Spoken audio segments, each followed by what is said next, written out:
Hello, everybody, and welcome to this week's episode of Realcomm Live. Actually, I've been looking forward to this conversation for a long time. I always kind of give a word or a phrase to describe what we're about to talk to. One of my favorite smart building subjects ever. Realcomm has demonstrated through its 26-year history the ability to kind of see things before the industry does. And it's not because we're necessarily smarter, but that's what we do. We dig. We travel the world. We have a certain goal in mind. We look for innovation. We look for innovation that's in early stages. We try to determine if we think it's going to make it to scale. And if we think so, we try to bring it into the community, bring it into the conferences, get it on stages and talk about it. We did this in 1999, where we brought the first HTML enterprise ASP, we called a cloud solution, to the stage in 99. 2001, we introduced this little company called Keyhole, who turned out to be Google Earth. Through the mid 2000s, we were showing little devices that looked like cell phones and iPads, but weren't. They were early prototypes, and the list goes on and on. But one particular topic that we introduced a long time ago was the concept of low voltage as a power source inside buildings. And it was on one particular trip in 2004 where we actually took a group of real estate individuals to Asia. And we started in Tokyo. We went Tokyo, Seoul, Hong Kong, Shanghai, Beijing, Kuala Lumpur, and Singapore. And we were looking at different technologies in smart buildings. And in one particular building, it was the Matsushita corporate headquarters in Japan. And in the bottom floor, they had a showroom. It was called the Panasonic showroom. And it was kind of a digital showcase on how we're going to live in the future. And then it was here where we saw a Panasonic executive take an RJ45 and plug it into a desk lamp. Okay, now let me explain what happened. It's so easy to just brush over this photo, but we're gonna use this photo as the base of our conversation today. 20 years ago, that gentleman right there took that blue RJ45, plugged it into the desk lamp. It showed up on his laptop as if it was a device like a computer, a printer, a scanner. It asked to download drivers. And then once the device was on the network, it showed all of the metadata like manufacturer, time plugged in, and also you had the ability to turn it on and off. It was basically another device on the network. Dave Clute and I, who was with Cisco at the time, sat there and argued for a half hour about the need for IPv6 because we were going to need a lot more IP addresses. So this is where my journey began. It was in Japan, 2004. And over the years, I've continued to hold on to this topic. And I will tell you that we are getting to the point where I believe we are going to start to see and bring these technologies into the mainstream. And if you talk about solving big problems, carbon, global warming, wasting energy inside buildings while nobody's in them. I think after today's conversation, and P.S., this is not the first conversation we had, but I think you're going to see we're getting closer, and then we're going to talk about some surprises that we have for you at the conference. So let's bring on our awesome team for discussion today. These guys, I so like and respect what they're doing. Farukh Aslam, CEO and President of Sinclair Digital. Tim Hobbs, all the way from the UK, CEO, Technical Director of OE Electrics, and David Weksel, Director, Strategic Growth, Panduit. Guys, how are you this morning, this afternoon, this evening? Excellent. Tim, you're probably ready for a pint, if I'm not mistaken. That's the time of day. I love the pubs in England. I sure do. So anyway, let's just take a minute and bring that photo up because it's so easy to just brush by it, and say, oh, yeah, that was great. But let's think about what this guy did 20 years ago and why the Japanese were thinking like this and did they ever pursue it? So there's the photo. Okay. I was in the room. I stood I think I may have taken this photo. And there's their little illustration of the network behind him. I mean, let's start with you, Farukh. Was this really an idea 20 years ago? Why didn't it build faster? I mean, where did you first start? I mean, what are your thoughts? So I think LED technology was the big driver for us to think about, it started with LED lighting in the early 2000s, and then subsequently LED TVs. As you go toward, those are inherently all low voltage DC devices. And even the largest LED lights are a bunch of arrays put together. They're all low voltage DC devices. And then PoE is a universal technology. It's standardized everywhere in the world, unlike AC power, which can have a different voltage and hertz in UK and US, for example. On the other hand, PoE is a universal standard. So you have a same SKU number on a router or a PoE switch that can be sold in Japan or in US. So I think it really is a natural transformation, in my opinion, in that direction. So Tim, let me continue the question. This was, maybe it was a POC, proof of concept. Are there other places around the world where, large networks with millions of low voltage devices attached to them have been delivered at scale? Is this happening in Japan? Is this happening in China? Is this happening in Europe that we don't know about? I think that if you're talking about low voltage DC devices that are at the end of the power line, most people have started to put in LED lighting. I think the thing that everybody most recognizes about low voltage power is ever since we've had the white LED, it has literally taken over the world. And obviously the guys who created the blue LED got a Nobel Prize for it. Right. It's gonna be a big power saving part of the future. But DC can lead us to even more power saving if we do it properly. So David, Panduit was actually on the second trip in 2005. A good friend, Daryl Benson, I think you know Daryl. He went on that trip. I'm not sure if he actually saw that exact same demo, but he was involved with a lot of similar conversations. And he actually brought that idea back to Panduit. And you guys had experimented with a low voltage lab, I believe in the 2006, 2007 timeframe. 18 years ago. What does Panduit think about this, and why is it taking so long? Yeah, Jim, thanks for the question. And so you think about kind of what were kind of the forces in the world happening back then, and where are they now? And you look at kind of where we are with sustainability and what's kind of holding us back. And the answer is now we're at a cusp where we can really show the economic benefits. And so in the picture that you see above, we have a way to distribute this DC power safely, efficiently, and at long distances. So on the left part of this, you see the transmitter. And so this transmitter takes in power from the grid and converts it into what we call fault managed power. And that can go up to 2 kilometers away. And again, to the right of that, you see our receiver, and then it can power all these DC devices that you just described. And so the whole idea here is that now we have the economics, now we have the ability to install this thing at a price point that makes sense for this industry from a sustainability perspective. Okay, so I'm going to let each of you go through your visions, and then I'll come back with some questions, because I still do want to figure out why it's taken so long. But the good news is I think we're on the cusp of something big. Farukh, you want to take us and show us this is not vaporware. This is not something we just put on a diagram, but this is something that's actually happening, right? So tell us about your journey a little bit. So I started working on a luxury hotel project back in 2016 and 17, and I was having challenges with traditional AC and third-party control systems. And I started asking questions. Why can this be done in a simpler way using software, IP protocols? And that's what led me to go into the Sinclair Hotel project in Fort Worth downtown, a 17-story building, 164 rooms. So we were able to demonstrate we can use fault managed power distributed in the entire hotel to connect to these 8-port switches that in turn power lighting, mini bars, window blinds. And after completing the project, we almost realized, at some day, we can even do air conditioning, even outlets that are inverted fault managed power into AC in the last few feet, So that is very, very promising, that you can almost think of eliminating traditional AC panels on upper floors of buildings and then really have power coming in through grid or renewables, store them in batteries, and then distribute in the entire building using fault managed power, then powering your devices on the other end, with the PoE switches. So we have completed several projects already now.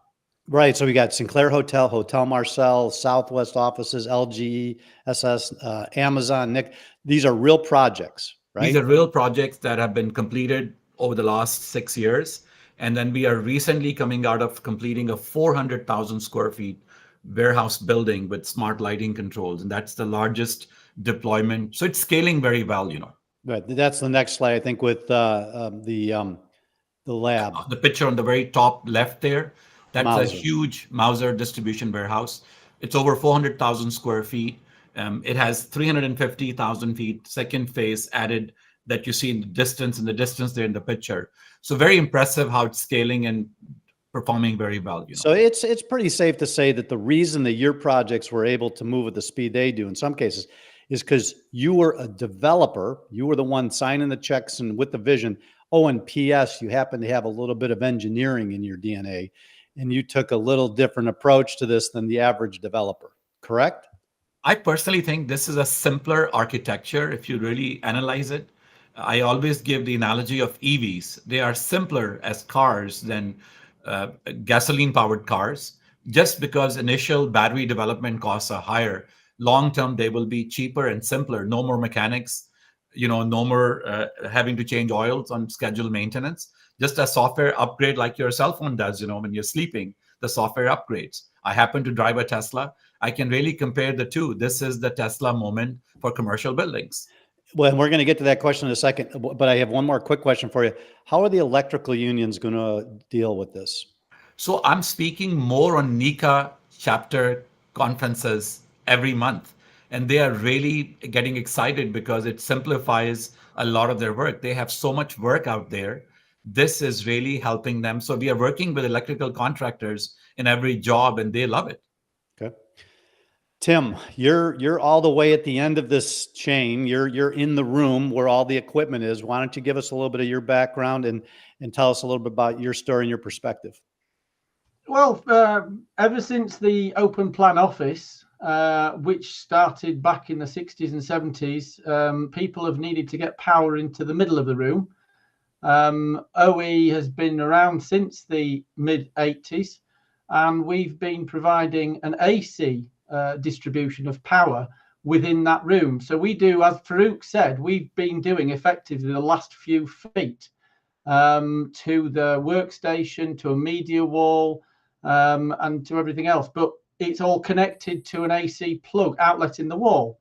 And Farukh mentioned that you could get an AC outlet from the fault managed power. But my intention, when we invented a new solution back in 2018, was to try and keep us on DC. If we transfer back to AC from DC and to the devices, your laptops and your computers, which are DC again, you can lose up to 30% of the power. So I'm here trying to save that power in the room. Farukh and Panduit have shown slides where they're getting to the air conditioning, the lighting, the PoE devices, and the Wi-Fi. All of those are around the room. And I think that when I met Farukh a year ago, and when I found out about fault managed power a few years ago, it solved a problem for me that I had of how do we get a decent amount of power out of the wall safely, DC power, so that we can power the area within the room, the places where people work.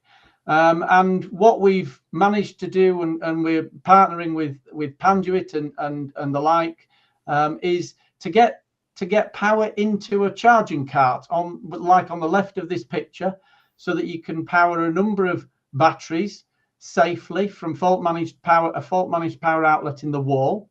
That will then allow someone to be able to carry their power with them around that office. They can either carry it and sit in a cafeteria, or they can plug it into a desk, as you see at the top right, and then that can power the sit-stand mechanism.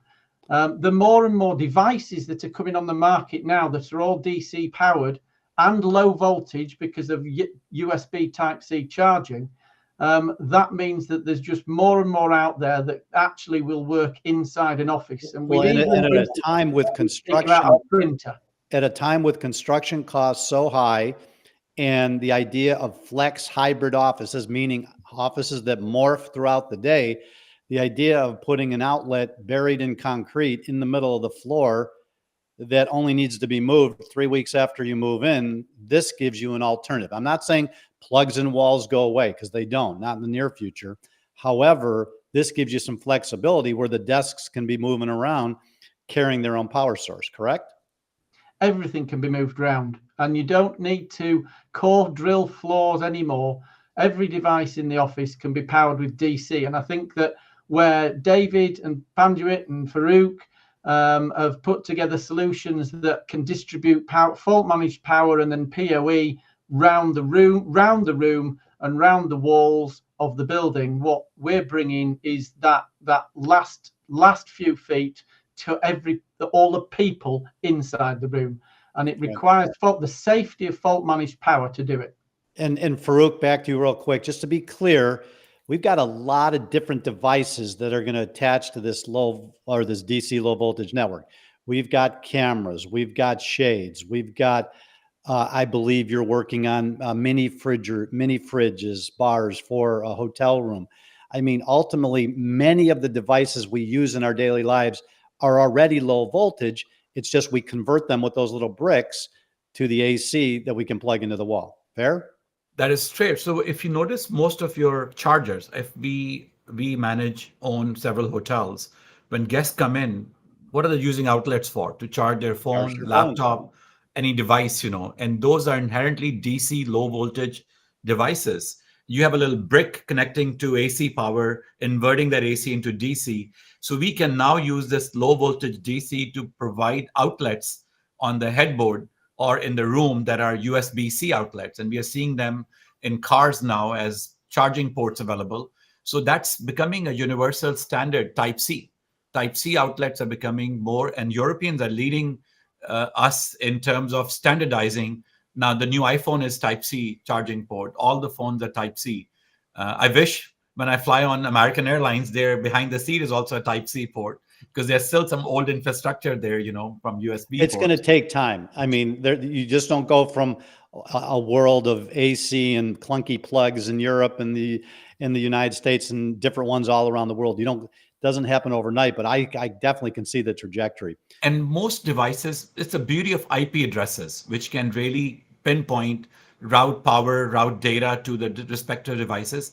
One interesting fact we are learning is there's so much data that we can get out of these endpoints, I should call it, not devices, like light fixtures, mini bars, blinds. And we can start to play with that data and then bring AI into this equation. And we can see, there's no need to build USB-C ports at the headboard. Nobody's connecting to them, That data is not available that widely. You can see, okay, the one on the left side of the bed is used more often than the one on the right side, So in future, there's no need to put a port on the right side of the bed. So all that data will be available. In Sinclair Hotel, even the shower valve is PoE powered. So we can even tell the temperature that a guest likes to take a shower. And that's all data that's very valuable. Right. And obviously, when you start getting to that level of connectivity, the concept of privacy and anonymization of data becomes important in the event an individual chooses so, correct? I absolutely agree. Yeah. So, David, before we jump to a quick break, can you give a 30 to 60 second kind of high level description on fault managed power for those who may not be familiar? Sure, Jim. So fault managed power came from kind of class 1 and class 2. So in order to understand fault managed power, you have to understand where it came from. So class 1 power, it's very, very high power. It's very long distance, but the problem is it's not safe. Someone touches the line, guess what? They can get hurt or even killed. Class 2 attempts to solve that problem in that it's much, much less power, but safe to touch. And so how do you get the benefits of those? You want to combine those together. You want long distances, you want high power, you want safety. And that's what fault managed power is. It's the best of both worlds in that it provides class 1, class 2, and we call fault managed power class 4, which is described in the NEC, the National Electric Code. So this fault managed power really has the ability to kind of combine all of those, I would say, the benefits of the other classes into fault managed power to enable all this power that we've been talking about. And this is using computer network technology to send bursts of DC. I don't understand it technically, but send it down the line in little, bits, and then it reassembles it at the other end. That's right. Brilliant. The physics is brilliant. All right, guys, let me take a quick commercial break and we'll be right back. And we're going to talk a little bit about the conference, but we're not going to give away the surprise.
All right, let's bring our gang back and continue this great conversation.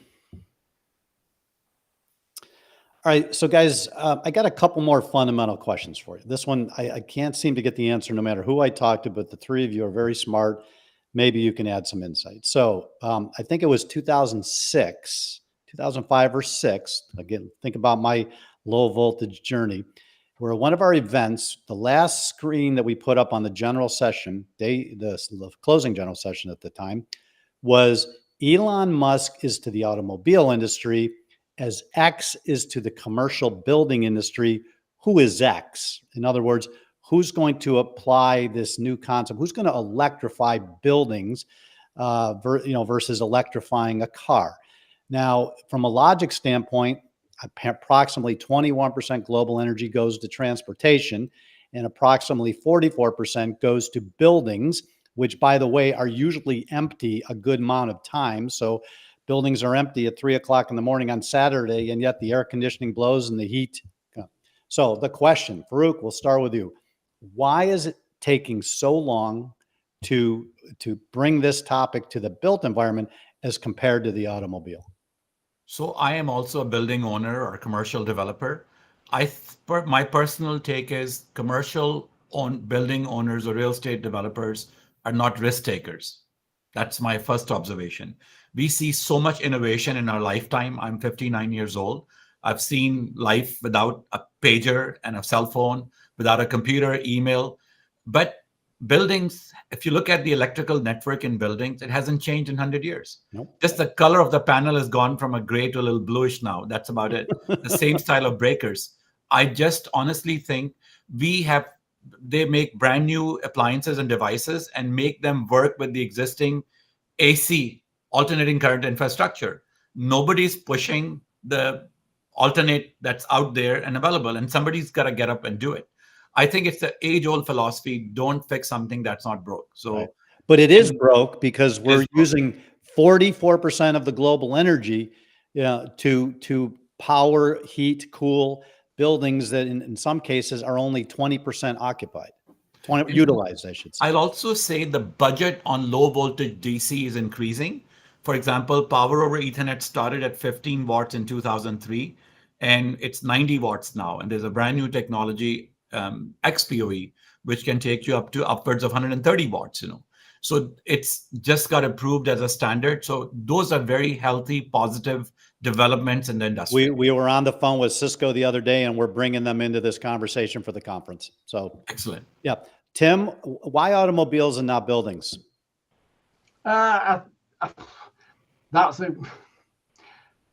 I think the main thing, as Farukh says, is that people are cautious. Architects are still cutting and pasting from one place to the next. They don't want to take that risk on the next building, and that's the architects. I think it's going to take real estate owners, building owners, business owners, it's going to take them a decision to say right from the top, I want to use renewable energy. I don't want to waste 25 to 30% of it changing it to AC. I want the whole building to be DC. And What it's going about to the take risk, though, of people at the top to say that to go there. what about the risk of making that decision? And because we're still early stage, 3/4 of the vendors that are supplying that infrastructure go out of business, or the technology proves to not do what it. There is some risk associated, correct? There's risk associated with it, and I think that's where it takes a bit of courage, but also to make sure you look at companies that have been there and stood the test of time. We've been there 35 years. Panduit have been there a long time doing what they do. We're bringing our expertise to an industry and moving us forward to something that is going to help save the planet. We can't use renewable energy without batteries, and we've got to start being clever about how we distribute that in a building. So Tim, two questions: why so long, cars versus buildings, and two, the risk question, given that Panduit's been around for a long time. Elon Musk, when I started developing the batteries in 2018, it was directly as a result of seeing some news information from Tesla starting gigafactories. I think one of the big things is he had enough money to risk and invest in something. People weren't putting out, even in 2018, there weren't gigafactories making lithium-ion batteries. I think he's actually catalyzed a whole train of thought, right. And he's part of the decision that made me think, if lithium-ion's here to stay for at least a while, we'll start developing something to help people within that room. And you need both within the room and around the room to start being able to say we can make the whole building DC. David, I finished with you with Panduit. Been around a while. Why cars and not buildings? Yeah, Jim, it's an interesting question. So as we mentioned, Panduit started in 1955. We're a senior citizen now, coming on 70 years. And so, gosh, why didn't we kind of accelerate this curve faster? It's kind of the question. Yeah. And so you look at the whole ecosystem, and you look at the ecosystem all the way, as Farukh mentioned, kind of from the developer perspective, from the contractor, from the system integrator. Everyone is risk adverse. Everyone kind of wants to see what everyone else is doing. Now, to be fair, there are several that have already dipped their toe in the water. We have several situations. Farukh showed you several examples of kind of his hotels. And we have several kind of industrial kind of companies that are looking at this pretty carefully. And so as we see those have those successes, we're going to see more and more. And again, the economics are there today. Talk about a 40% saving using fault managed power versus traditional. Talked about the difference in kind of reach and power and safety. So gosh, all the elements are there, but gosh, there's still opportunity for innovation. Well, and every time Farukh pumps out another project, the one that blows me away is the Mauser Electronics Warehouse, Farukh. I mean, that is a big building, and you lit it up like a stadium. I mean, that's going to be a great case study. There's already conversations for their phase 3 and phase 4 now, which could be larger than this, I think something else. I'm a little impatient. I wanted it 20 years ago, but I do think in the scope of humanity, 20 years is not a long time.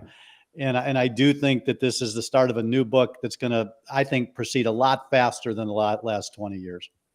I think something else that causes it to be pushed forward is governments. And in the EU, for instance, it was the EU that have legislated that all phones have got to be Type-C charging by this year. And all laptops have got to be charging by Type-C from 2026. I saw that. That forces industry to do something. Yep. And didn't that force Apple to make a change in their devices? The Apple 15 is Type-C. Yep.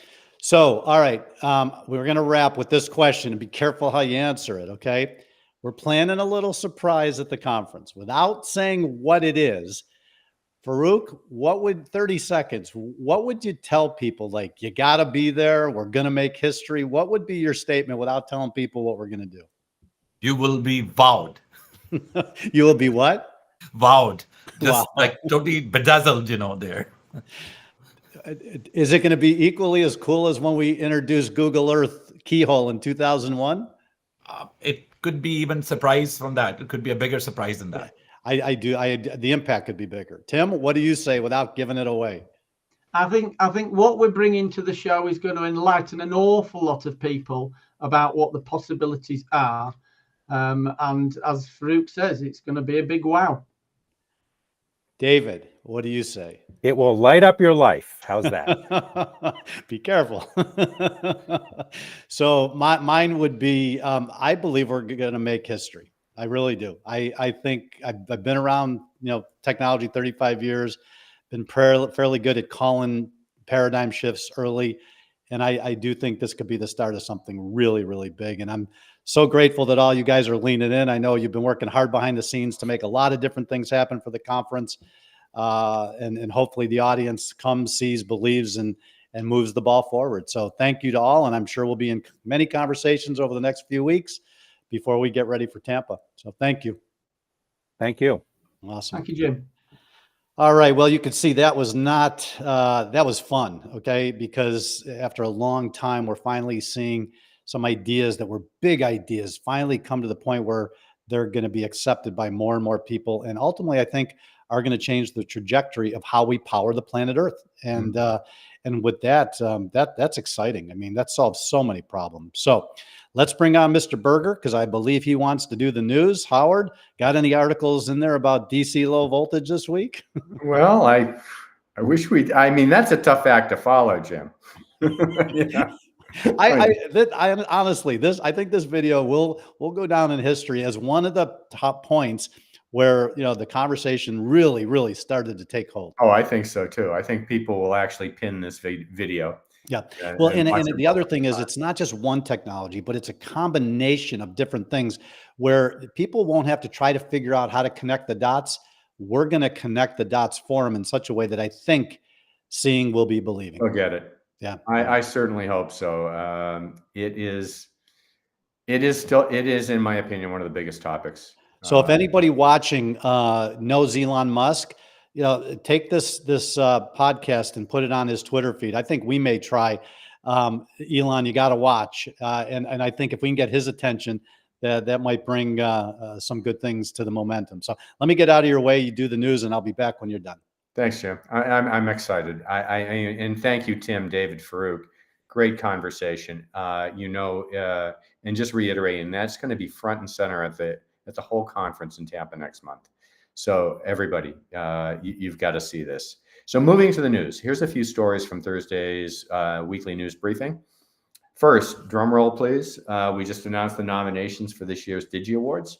So since 1999, we've been recognizing some very innovative products, forward-thinking commercial real estate organizations, smart building projects, and most of all, some very special people with our annual Digi Awards. So back in January, we actually started receiving nominations in 26 categories on both the Realcomm and the IBCon side, including a handful of new categories that we added this year, like Best Use of AI, Best AI Innovation, Most Intelligent DC-Powered Buildings, and a few more. And of course, our Julie Devine Digital Impact Awards that we award to 4 outstanding folks who've really made a difference in our industry, literally gone above and beyond with their relentless curiosity and drive not to just settle for the status quo, while still managing to find the time to share their experiences and knowledge with their peers.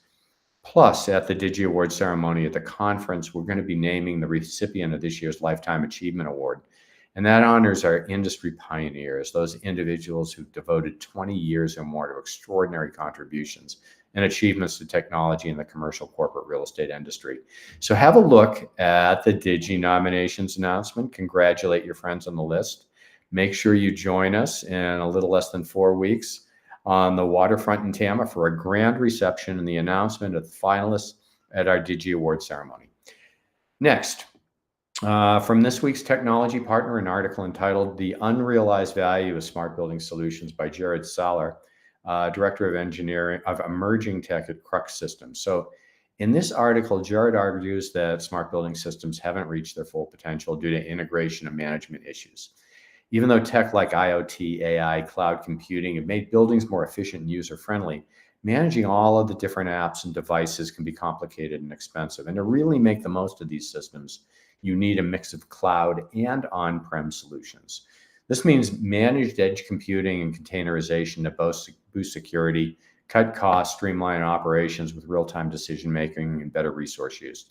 So edge computing, that processes data locally, increases performance, reduces delays, while containerization keeps your applications secure and separate, making management easier and safer. So check out the full article on Realcomm's website for more details. Next, just a quick shout out to Shadow Ventures CEO KP Reddy on what PropTech venture capital gets wrong. So KP Reddy, CEO of Shadow Ventures, criticizes the PropTech sector for its misuse of venture capital. Reddy, who has a background in civil engineering and tech entrepreneurship, founded Shadow Ventures back in 2018 to address inefficiencies in PropTech investing. And he argues a lot of investors lack the necessary technical expertise. They're too risk averse, leading to mediocre investments. And he emphasized the importance of solving significant technical problems and leveraging artificial intelligence to drive innovation in real estate. Yes. Shadow Ventures, they focus on early stage startups, and they support them with strategic guidance and technical insights. So look for KP's new book, Getting Started with AI, a guide for AEC organizations. And if you're interested, have a chat with him while he's at Realcomm next month. Finally, with the rising demand driven by AI and cloud technology, Prologis and Blackstone significantly increasing their investments in data centers. But, and this is a big but, that rapid expansion of data centers is leading to substantial energy consumption, expected to double by 2030. Major data center deals are going down, and they include Vantage Data Centers securing $6.4 billion in equity, EdgeCore obtaining $1.9 billion for a project in Arizona, and $7 billion venture between Blackstone and Digital Realty. Despite the growth, challenges like energy requirements and grid capacity will remain a significant hurdle for the industry. So for more on this, folks, check out the article. Well, that's it for me today. I wish you all a wonderful holiday weekend, and back to you, Jim. You nailed it again. So a couple comments on those Digi Awards. I know, there's a lot of organizations that give out awards for real estate technology, but we've been doing it for 26 years, and I think we have a reasonably good track record. In fact, I think at some point we're going to analyze all of the awards and see where the people, the projects, the companies, and the technologies went. But one that comes right to my mind is I think we gave Google Earth an award in 2001. I think they were Keyhole. We'll have to check. So we were spot on a big one like that. People like Andy Florence, who runs CoStar, Dennis DeAndre, who ran LoopNet, they were on our stages early. And I think that some of the awards that we're going to give this year, 15, 20 years from now, we're going to talk about as we were there when, right? And it's easy to pay attention to what's going on to today, but it's to curate the conversations in such a way where we might be able to predict tomorrow a little better is a point I want to make. And number two, I'm going to have a drink with KP because I have a funny feeling we're going to align. You're going to say that. That one was for you, Jim. I want to compare notes. I've been critical. I have been critical of 15 years now, billions of dollars. Mm-hmm. I think we could have done better. I really do. And, it is what it is. We support the VC community. We want them to be successful, but they have to be open to some critique. And that his pinpointing of the technology knowledge is so critical. You can have an idea, but if you don't understand existing ecosystems and future ecosystems and how they work together, this is complex stuff.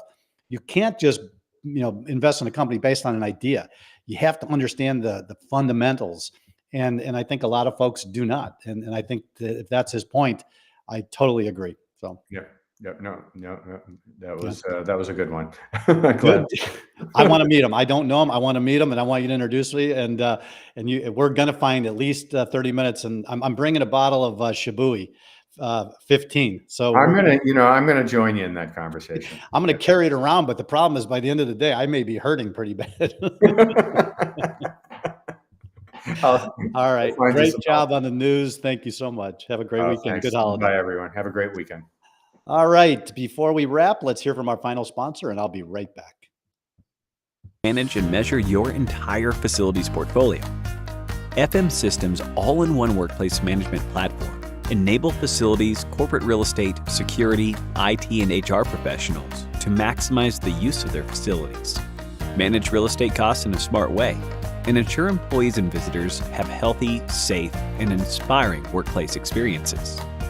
Plan against an ever-shifting, unknown world of work with FM Systems. All right. Well, first of all, thank you to our phenomenal guests, not just for the time that they spent today, but the years and years, decades of time, energy, and commitment they've made to this topic of DC and low voltage buildings. Thanks to our sponsors. And of course, thanks to the Realcomm team for making this happen each week. So next week, we have got one of our most long-time, strong, consistent supporters. Yardi is we're cooking up a great conversation with them about what to expect at the conference and maybe some announcements they may be making, or some clients doing some pretty specific, fast-moving things. And we're excited to have them on right before the conference to give a sneak peek of what we can expect. So with that, I want to say thank you to all of you for paying attention and make sure you get this out. I'm going to ask my team to get the link to this podcast up to X, onto Elon Musk's feed, because I want him to understand what we're trying to do, and maybe a little muscle from somebody like him who's already conquered an industry could help us move the ball a little faster. So with that, I'd like to say thank you. Have a great weekend. For those of you in the U.S., have a great holiday, and we'll see you next week on Realcomm Live. Be well.